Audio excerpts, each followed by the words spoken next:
Wow, এই যে দেখুন আমার হাতে সুস্বাদু সেমাই, দেখতে কত সুন্দর দেখা যাচ্ছে। বাহ! হ্যালো বন্ধুরা, সবাই কেমন আছেন? আশা করি আপনারা সবাই ভালোই আছেন। আজকে আমি আপনাদের একটি গল্প শোনাবো। গল্পটি মূলত আমার পাশের এলাকার এক ছোট্ট এতিম বাচ্চাকে নিয়ে।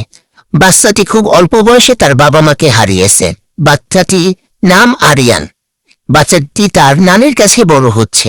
বাচ্চাটি খেতে খুব পছন্দ করে। তো সে আজকে আমি হেঁটে যাচ্ছি, আমার কাছে আবদার করছে, আচ্ছা আপু, তুমি আমার একটা আবদার পূরণ করতে পারবে?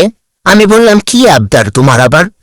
ও বলল যে আমাকে একটু সুন্দর করে সেমাই রান্না করে খাওয়াতে পারবে তোমার ওই ছোট চুলায়, তারপরে হাঁড়ি পাতিলগুলোতে। আমি বললাম, ও আমার মিনি রান্নাঘরের কথা বলছো? সমস্যা নেই, চলো তোমাকে আজকে খাওয়াবো। আমিও না করতে পারলাম না, যেহেতু এতিম বাচ্চা। আসলে আমরা যদি এই বাচ্চাদের পাশে না দাঁড়াই, কে দাঁড়াবে আপনারাই বলেন তো?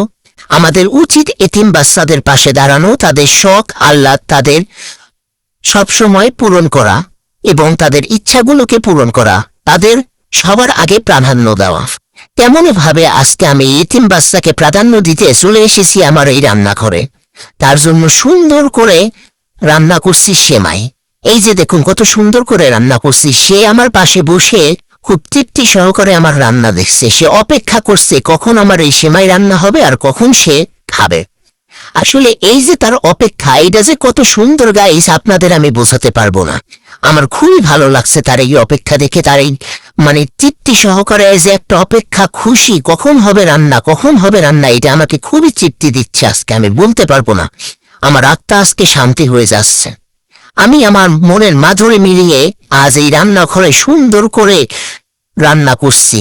ও বলছে, আপু তোমার এই রান্নার ঘ্রাণ ছুটে গেছে, খুবই মিষ্টি, আমার তো এখনই খেতে ইচ্ছা করছে, তুমি খুব জলদি জলদি রান্না করো। আমি বলছি, আরে দাঁড়া পাগলা, আমি রান্না করছি তোর জন্য, তুই একটু অপেক্ষা কর। তো আমি রান্না করতে যাচ্ছি, দেখুন আমার সেমাইটি খুব শেষের দিকে চলে আসছে। এখন আমি সুন্দর করে নেড়ে চেড়ে এই ছেলেটিকে দিব। এই এতিম ছেলেটি খুব তৃপ্তি নিয়ে খাবে, আমি আশা নিয়ে বসে আছি কখন সে খাবে আর আমি তাকে দেখব। ছেলেটি আমার সেমাই ঢালা দেখে এত খুশি হয়েছে, সে এত তৃপ্তি নিয়ে এখন খাচ্ছে, আমি কি বলবো গাইস, বোঝাতে পারবো না। খুবই সুন্দর হয়েছে, অনেক মজা হয়েছে নাকি সেমাই?